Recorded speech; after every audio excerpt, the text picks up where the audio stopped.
Tu hija se quiere marchar, dijo Nun sin apartar la mirada del horizonte. Me ha dicho que cuando acabe el verano abandonará la isla. Sabes que eso no es algo que ella pueda decidir, contestó el hombre. Debe permanecer aquí, en el faro. Pero Frinn no le debe nada a este lugar, respondió su madre. Ella no tiene que hacerlo. Claro que tiene que hacerlo. Ella debe quedarse contigo, o mi sacrificio no habrá servido para nada. No te atrevas a obligarla por una cuestión de orgullo, Ivar, dijo la mujer sin titubear. Es mi hija y no quiero condenarla a una vida de soledad en el faro como la que he vivido yo. Sabes que mantenerte aquí ha sido para protegerte, porque te quiero. Pero no la quieres a ella, dijo con frialdad. Nunca la has querido. Si la quisieras, aunque fuera un poco, antepondrías su felicidad a la mía, suspiró. Claro que yo no quiero perderla, pero, al contrario que yo, ella es libre y debe ser capaz de vivir su vida como desee. Entiendo lo mucho que la quieres, pero no me pidas algo imposible. No le llevaré la contraria al mar si su destino es permanecer aquí. Para mí esa chiquilla no significa nada, y lo sabes, dijo, recordando cómo tuvo que negociar con el mar para salvar a Nun y las consecuencias de su contrato. Ella nunca debería haber existido, porque así nunca hubiera tenido que renunciar a ti, murmuró. No tenías que renunciar a nada, gritó la mujer. Claro que sí, contestó él sin perder la calma. Tu amor por ella no dejaba espacio para mí. Sí que lo dejaba, fuiste tú el que no quiso compartirlo. Un silencio tenso se creó entre los dos, en el que solamente se escuchaba el sonido de las olas rompiendo contra las rocas. Te quiero, Ivar, comenzó la mujer. Siempre te he querido. Te quise tanto como para aceptar vivir en este faro por el resto de mi vida. Te quise tanto como para soportar que vinieras una vez cada mes e incluso menos, porque el mar te reclamaba y no podías negarte. Te quise tanto como para tener una hija contigo, aún sabiendo que crecería sin un padre, suspiró. Pero no te quiero tanto como para permitir que le arruines la vida a Frinn. Aunque yo permitiera que se marchara, no tengo la última palabra y lo sabes. Te olvidas de que Sarocha pertenece al mar tanto como yo. Pero ella no es guardiana de nada, replicó. Está enamorada. Hazlo aunque solamente sea por el recuerdo del amor que tuvimos. Déjala ser libre. Tendría que ser un amor fuera de lo común para que el mar dejara marchar a Sarocha. No le eches la culpa al mar, rió amargamente. No seas hipócrita. No lo soy. Su expresión seguía impasible. Es el mar el que decide. Yo simplemente me limito a hacer valer sus decisiones. Pues ve diciéndole al mar que no se atreva a tocar a mi hija. Si el coche de Nam hubiera tenido capacidad para razonar, seguramente estaría confuso por la cantidad de veces que estaba haciendo exactamente el mismo recorrido aquel día. Nam conducía rápido. La tormenta golpeaba la carretera sin piedad, encendiendo el cielo con un sinfín de relámpagos, mientras Becky continuaba leyendo las cartas. Según las fechas, las primeras eran de marzo de 1925, justo después de la boda de Rose. Becky supo que en ese momento dejaron de verse, y fue cuando Frinn comenzó a escribirle todas las cosas que hubiera deseado contarle. Las fechas avanzaban y avanzaban hasta el verano de 1925, y la última carta fue del 27 de julio, justo el día que empezaron las fiestas y Rose regresó. Al principio, Becky creyó que Rose se había quedado solamente la semana de las fiestas. Sin embargo, entre las cartas que R.A. le había escrito a Frinn, encontró una en la que le decía que iría a buscarla al final del verano. Becky todavía no entendía por qué, pero estaba segura de que no era una coincidencia que intentaran fugarse con el final del verano, y que justo fuera ese momento el que Ivar fijó para llevarse a Frinn 100 años después.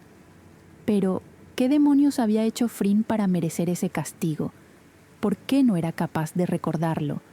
¿Por qué ninguna de las cartas que leía le daba una explicación razonable para eso? ¿Por qué Frin dejaría de guardar recuerdos en esa caja desde el final de aquel verano? Nam aparcó el coche y ambas bajaron a toda prisa en mitad de la noche. Eran casi las 6 de la mañana. No habían dormido absolutamente nada, pero ninguna tenía un ápice de sueño. Corrieron bajo la espesa lluvia hasta la casa de Heng, rezando para que accediera por fin a llevarlas hasta la isla. El chico le había dicho que era el olvido lo que acabaría con Frin, pero Becky ahora la recordaba. Sabía quién era aparte de la Frin que ella misma había conocido ese verano. Eso debería bastar. Llegaron hasta la puerta y Becky la golpeó 2 veces para darse cuenta de que no estaba cerrada. Aquello no le gustó. Sintió como toda su piel se erizaba de pronto mientras empujaba la madera y encaraba las escaleras para subir al primer piso. «Heng», dijo aún sumida en la oscuridad. «Rebeca, no sé si deberíamos entrar. Son las 6 de la mañana. ¿Qué tal si el chico se asusta y nos ensarta con un arpón de pescar atunes?», susurró. «Cállate, Nam, nadie nos va a ensartar con nada», contestó la chica.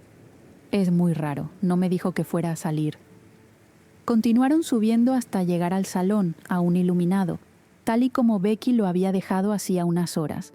Le resultó extraño que Heng no hubiera cerrado la ventana, teniendo en cuenta la tormenta que estaba azotando la costa ahora mismo. El agua se colaba mojando el sofá y el suelo, así que Becky avanzó para poder cerrarla, cuando vio el papel escrito sobre la mesa, y sus ojos se fueron directos a los trazos de tinta que dibujaban su propio nombre. «Rebeca, si estás leyendo esto es porque no he regresado. Y si no he regresado es porque Ivar ha cumplido su palabra y ha permitido que el mar cobre su parte del trato por haberte dicho cosas que no debería. También por haber hecho cosas que tal vez no tendría que haber hecho. Pero no te voy a engañar. No podía permitir que Frin desapareciera. Ella es la hermana que nunca tuve. Ha sido mi compañera, mi consejera y mi amiga. Y no se merece todo lo que le está ocurriendo. Así que, si estás leyendo este mensaje, será porque yo yazgo en el fondo del océano y ya no me pasará nada por contarte cosas que deberías saber. Ahora es cuando tú te preguntas si la leyenda de Ivar es real y si yo estoy completamente loco. Espero que consiguieras abrir la caja y entiendas que Frin no está como está por usar cremas antiedad maravillosas. Si llevo razón y esta información no te sorprende, tal vez tengamos una oportunidad de salvarla. Frin está encerrada en ese faro desde hace 100 años, así que, contestando a tu pregunta, sí, la leyenda es cierta, aunque podríamos decir que ha sido maquillada con el paso del tiempo. Ivar existe, pero no es la figura enamorada y obsesionada que nos venden en el pueblo, Rebeca. Ivar es el padre de Frin. «No me dijo Nam tapándose la boca. Perdón, continúa. Lo que ocurrió para que ella llegara a esta situación es demasiado largo de contar y no tengo tiempo. Me voy a la isla a decirle que tú vas camino de abrir la caja de sus recuerdos, que tal vez llegues para cumplir el trato que hizo con el mar y así salvarla. Ojalá pudiera contarte más, pero se me acaba el tiempo. Gracias, Rebeca, porque sé que harás hasta lo imposible por conseguirlo. Y si no regreso, por favor, dile a Frin que no esté triste por mí, que nací para esto y siempre lo supe. Tenía que ser yo y tenías que ser tú. Ahora te toca a ti cuidarla por mí. H.A.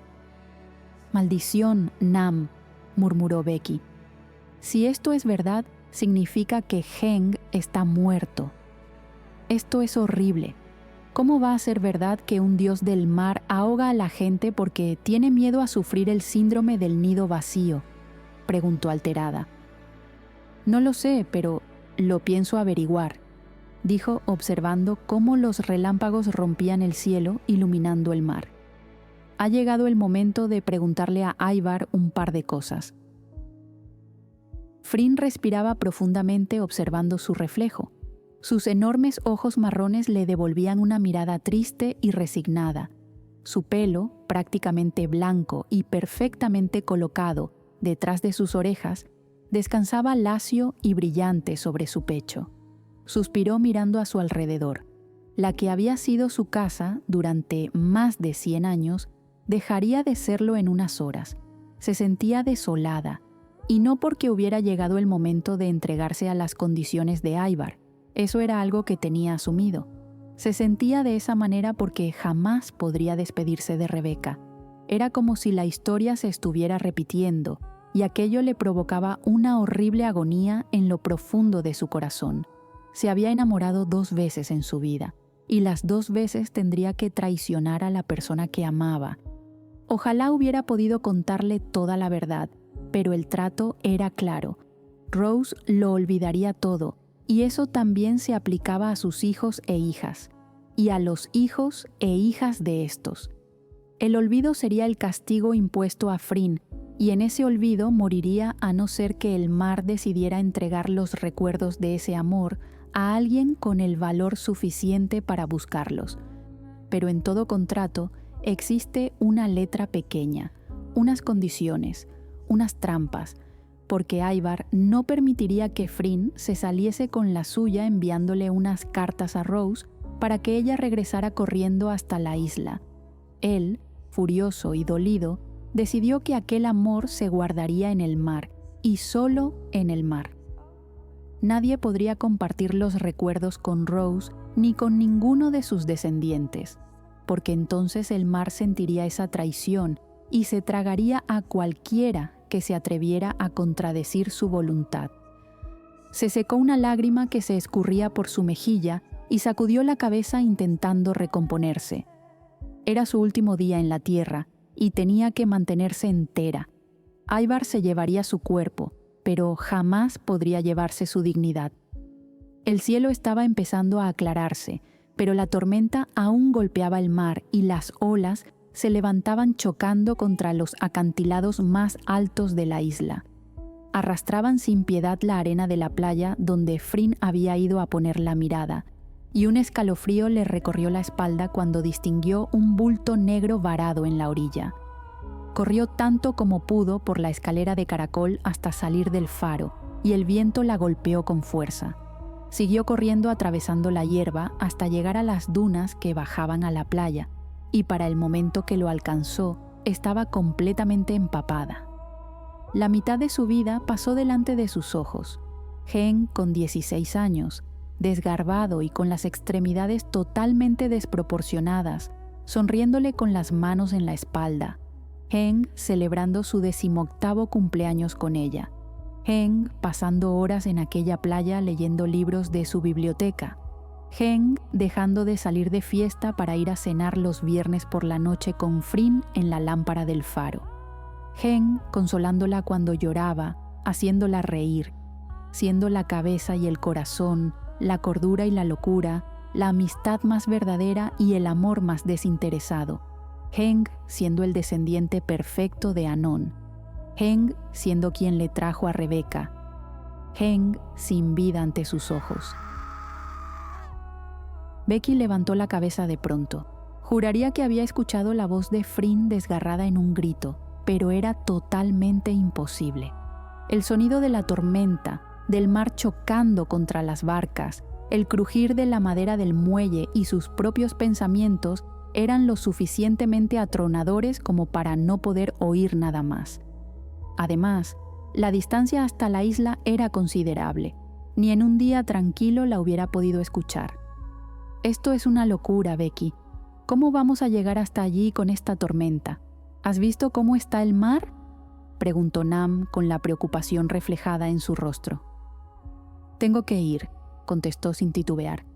Tengo que llegar hasta Frinn antes de que desaparezca. Pero, Beck, no puedo perderla, Nam, gritó mientras intentaba deshacer los nudos que mantenían una barca fuertemente amarrada al muelle. Lo siento, perdóname, yo... No pasa nada, tranquila, dijo acariciándole la espalda. Déjame al menos que vaya al puesto de socorro del muelle para coger 2 chalecos salvavidas, por favor. Esa barca que intentas robar no tiene nada más que 2 remos y no quiero morir. Está bien, dijo Becky tratando de soltarla. Nam salió corriendo por la pasarela y Becky la siguió con la mirada con un nudo en la garganta. Sabía que jamás se lo perdonaría, pero aquello era algo que tenía que hacer sola. Ya había perdido a Heng y no pondría en riesgo más vidas, así que desató del todo la barca y se subió, tirando de la cuerda del motor hasta arrancarlo. Salió hacia el mar sin mirar atrás, sabiendo que, si sobrevivía a aquella travesía, no sobreviviría al enfado de su prima. Becky no había navegado sola jamás, y mucho menos en un mar picado y enrarecido como aquel. Las olas golpeaban la barca violentamente, y la lluvia ya le había calado hasta los huesos. Era complicado incluso ver el faro entre la densa cortina de agua y las salpicaduras de las olas, pero Becky estaba decidida a que el miedo no pudiera amedrentarla ni lo más mínimo, no cuando su objetivo era salvar a Frin. Lo único que deseaba era llegar a tiempo, que no fuera demasiado tarde y se encontrara el faro vacío. Eso contando con que pudiera alcanzar la playa, porque el mar cada vez parecía estar más en desacuerdo con esa decisión. Becky se agarraba todo lo fuerte que podía, pero sus manos se escurrían, mojadas por la lluvia que no le daba ni un segundo de tregua. Estaba amaneciendo, y la luz gris de la tormenta lo envolvía todo mientras intentaba acercarse a la isla, que ya se podía ver con claridad a algo menos de 1 kilómetro. Becky tiritaba de frío y no paraba de repetirse mentalmente que todo iría bien, cuando el motor de la barca se detuvo con un sonido ahogado. Una persona normal podría pensar que aquello era mala suerte o una avería fortuita, pero la manera en la que los 5 sentidos de Becky se alertaron en un segundo no dejaban lugar a la duda. Había llegado el momento, ese momento en el que una Becky de 5 años se despertaba gritando por una pesadilla. Ese momento en el que, ya de adulta, lidiaba con el insomnio para evitar caer de nuevo en esas imágenes. Había llegado el momento de enfrentar aquello que la había aterrado desde que nació. Había llegado el momento de enfrentarse a la sombra.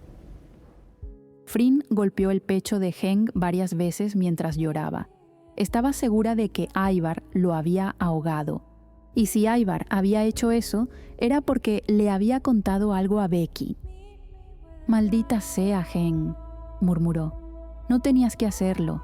Se suponía que serías libre a partir de hoy. ¿Para qué le dices nada?» No podía parar de llorar. Le dolían las manos y le ardía el pecho. Heng estaba muerto. Y había sido por su culpa. Una vez más, alguien tenía que morir por ella. Y Frin solamente quería arrancarse el corazón y enterrarlo en aquella playa. Se frotó los ojos y trató de calmar su respiración mientras se ponía en pie con dificultad. No había podido apartar la mirada de Heng en todo el rato. La culpa la carcomía. Inspiró profundamente y cerró los ojos dirigiéndose al mar.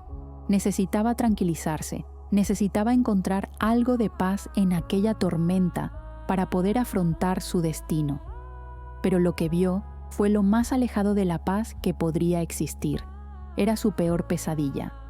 A menos de 1 kilómetro estaba Rebecca en una barca, y en otra embarcación pequeña junto a ella estaba Ivar.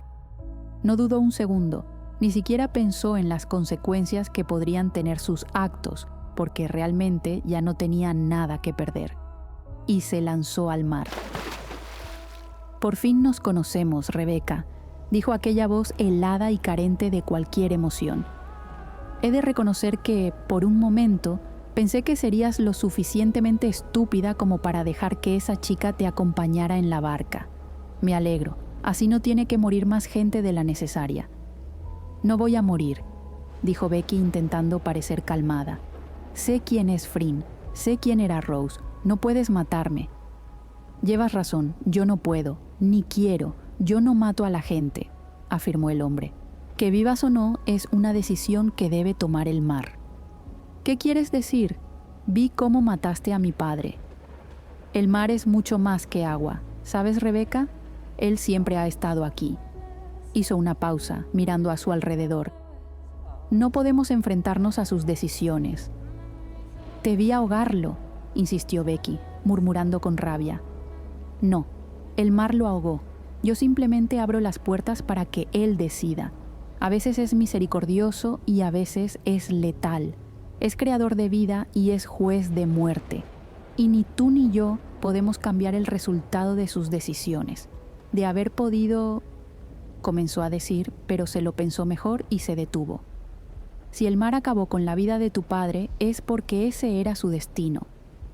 ¿Y el destino de Fryn es morir encerrada en esa isla después de 100 años? Ella está cumpliendo un castigo. Sus decisiones tuvieron consecuencias para muchas personas. Su penitencia ha sido justa. Me parece increíble que hables así de tu hija. No te voy a mentir, Rebeca. Yo solamente tuve un amor, y fue la madre de Sarocha, dijo mirando al mar. Hay personas que tienen espacio en su corazón para albergar varios amores, pero el mío es limitado. Ese fue mi trato con el mar, que me permitió estar con ella si la amaba lo suficiente como para renunciar a cualquier otro tipo de amor. ¿Que el mar ha sido cruel conmigo privándome de vivir esas emociones? Tal vez sí. O tal vez me regaló los años más hermosos de mi vida junto a Nun. ¿Por qué me estás contando esto?, preguntó Rebeca, confusa. Te cuento esto para que entiendas que no soy el malo aquí. Si no siento amor por Sarocha es porque nunca pude hacerlo. Y cuando mi mujer murió, todo mi amor murió con ella. Ya no siento nada. Mi corazón es una caracola hueca donde se escucha el eco de las profundidades. Y desde ahí el mar me dice qué debo hacer. ¿Y qué te está diciendo ahora? Que necesita comprobar si tú eres digna de negociar con él. Levantó los brazos y Becky sintió el pánico nacer en su estómago, expandiéndose por todo su cuerpo en cuestión de segundos.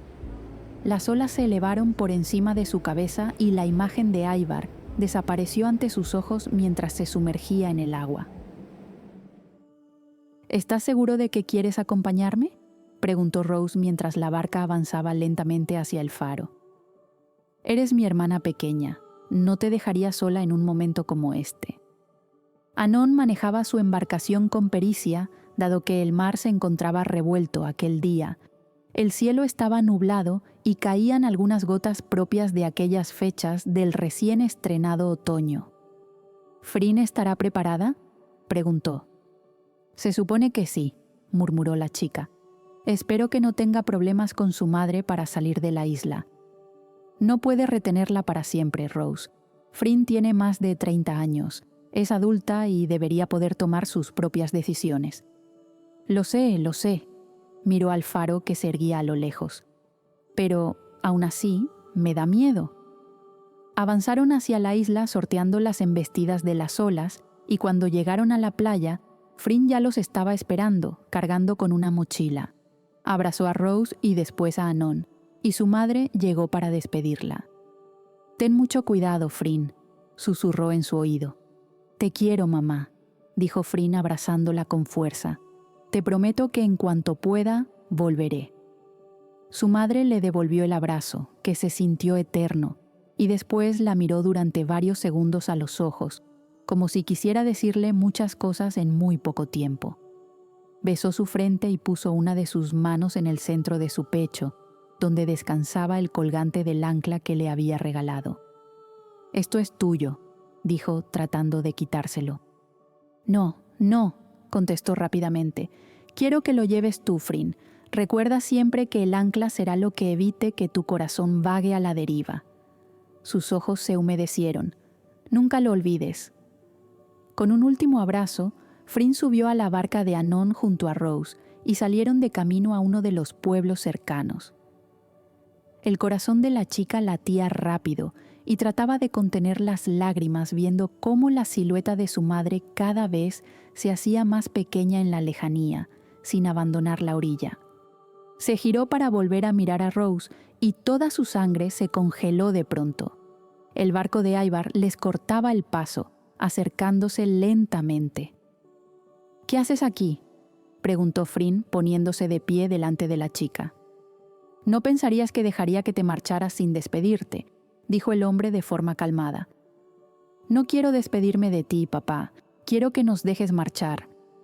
«No creo que eso sea posible. Conoces tu obligación con el mar». «Fryn, ¿qué ocurre?», preguntó Rose, levantándose para ponerse a su lado. «No pasa nada, no te preocupes». Se giró para mirarla. El miedo le nació en el estómago y le apretó los pulmones. «Toma, quédate esto». Se sacó rápidamente el colgante del ancla que llevaba al cuello y lo pasó por la cabeza de Rose. Si había una mínima posibilidad de que el ancla la mantuviera a salvo, debía confiar en que lo hiciera. «Luego te lo explicaré todo, pero pase lo que pase, no te lo quites, ¿de acuerdo?», dijo introduciendo el colgante por dentro de su camiseta para ocultarlo. Fryn se giró, poniendo su propio cuerpo entre Rose y Ivar. No permitiría que nada le ocurriera, ni a ella ni a Anon, ni por supuesto a su bebé.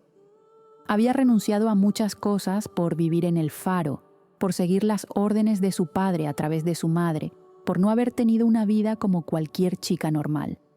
Ahora que había encontrado un motivo para vivir, no iba a renunciar a él solamente porque Ivar le dijera que el mar la reclamaba. El mar lo tenía a él, a ella no la necesitaba. No sabía el porqué de ese egoísmo, ni de ese rencor, pero Fryn sabía que si no podía marcharse era porque su padre no quería que ella fuera mínimamente feliz. «Me voy con Rose, papá. Se acabó». Se dirigió a la otra embarcación que ya los había alcanzado. «Sabes que esa no es una decisión que puedas tomar tú», dijo el hombre. «Tú perteneces al mar». «Te equivocas», lo interrumpió Fryn. «Pertenezco a ella», señaló a la chica. «Desde el día que naciste, tu vida y tu destino han estado ligados a lo que el mar decida, Sarocha. Esta vez no será menos. Dime la verdad», lo enfrentó con dureza. «No me creo esa mentira de que el mar me reclama. De ser así, me hubiera llevado con él todas las veces que lo he cruzado estos años de camino al pueblo. Si no quería que amara a Rose, ¿por qué me dejaría entonces visitarla cada día? Porque nunca tuviste la intención de abandonar a tu madre hasta ahora». «¿Abandonar a mi madre? No puedo correr el riesgo de que ella no soporte tu ausencia y decida salir a buscarte». «¿Qué estás diciendo?», preguntó Fryn, perdiendo la paciencia. «Aunque no lo creas, todo lo que hago es por amor». «Deja de mentir. Dudo que seas capaz de querer a alguien. Ni siquiera tengo claro si sabes qué es el amor. Sé que no me quieres, así que ese no es el motivo para retenerme aquí. Ten el valor de decirme por qué no quieres que me marche». El hombre la miró fijamente durante varios segundos. En cierta manera, Fryn había heredado aquellos enormes ojos de él, aunque los tuviera del color de su madre. Compartían hasta un cierto parecido físico y, sin embargo, ni un mísero rastro de afecto por aquella chica vivía dentro de su cuerpo. «Si dejo que te marches, todo mi sufrimiento habrá sido en vano. Ya tuve que renunciar a tu madre por ti», murmuró. «El amor no está hecho para los que guardamos el mar. Si yo no lo merezco, tú tampoco». «Yo no soy la guardiana de nada, Ivar», contestó con rabia. «En lo que a mí respecta, no tengo padre. Mi madre lo es todo, y mi madre es una humana perfectamente normal. Puedo llevar tu sangre, pero no soy tu legado». Fryn escupió aquellas palabras como si llevara guardándolas toda la vida en la parte más sombría de su corazón, y le sostuvo la mirada esperando que aquella daga que le había lanzado le hiciera un mínimo de daño. Pero no, nada cambió en su expresión. «Eso tendrá que decidirlo el mar, Sarocha». Levantó los brazos y las olas comenzaron a subir. Fryn pudo ver el pánico en la mirada de Rose y la preocupación en los ojos de Anon, que no entendía qué estaba ocurriendo. El mar dio una última sacudida y el barco se volcó, lanzándolos al agua, arrastrándolos entre remolinos, impidiéndoles llegar los unos a los otros, que desesperados alargaban los brazos intentando agarrarse de las manos. Fryn sentía su cuerpo gritar de desesperación mientras veía a Rose desaparecer entre la espuma. Sentía sus brazos y sus piernas arder del esfuerzo por nadar hasta ella, pero por más que braceaba, no se movía del sitio, hasta que, de pronto, sintió una mano tirar de ella. No quería alejarse, quería seguir peleando con la fuerza del agua para salvarla, pero todo empezó a oscurecerse a su alrededor. Tal vez por la falta de oxígeno, tal vez por el esfuerzo titánico, tal vez por el dolor insoportable de su corazón, pero Frin ya no era capaz de ver nada mientras sentía su cuerpo moverse a través de las olas, y solo había oscuridad. Ivar, Ivar, Ivar. La voz no procedía de ninguna parte y a la vez ocupaba la inmensidad del océano. El mar lo estaba llamando, pero él solamente podía buscar a Nun entre la espuma. «Escúchame», dijo la voz procedente del mar. «No dejaré que se ahogue, ¿me oyes?», gritó el hombre desesperado. «Otra vez no. Ella va a morir hoy, porque es su destino. En la vida se hacen muchos sacrificios, Ivar, casi todos por amor. Tú lo deberías saber. Te entregué mi vida por ella. Te lo di todo con tal de no perderla, ¿y ahora me la arrebatas?», gritó. «No, Ivar. Las cosas que nos ocurren casi siempre proceden de las decisiones que tomamos, y esas decisiones las tomamos porque o bien el cerebro o el corazón nos obligan. Nun ha decidido entregar su vida por salvar a Frin. Su amor por ella ha sido su sacrificio, igual que renunciar a cualquier amor que no fuera el de Nun fue el tuyo. Ella sabía que no saldría con vida si conseguía rescatarla, porque su destino era morir en el mar desde el día que tú la salvaste sin tener que hacerlo, pero no le importó, porque eso es el amor». «¿Y qué hay de mi amor?», gritó. «Lo que sientes no desaparecerá porque ella no esté». «Pero yo no quiero existir en un mundo en el que ella no esté viva», dijo con rabia. «No te queda más remedio. No pudiste controlar la decisión de Nun de nadar hasta Frin, ni puedes controlar el amor que siente tu hija». «Pero sí puedo controlar lo que haga a partir de ahora», dijo con rabia. «Has sido un siervo dedicado durante miles de años y cumpliste el trato que hicimos hasta el final. Así que te permitiré darle un castigo justo a Frin si eso es lo que necesitas para lidiar con tu dolor. Pero ten cuidado, Ivar», dijo aquella voz fantasmal. «Recuerda que al final soy yo quien decide». «Lo sé», contestó, «pero hasta que llegue ese momento, Sarocha es mía».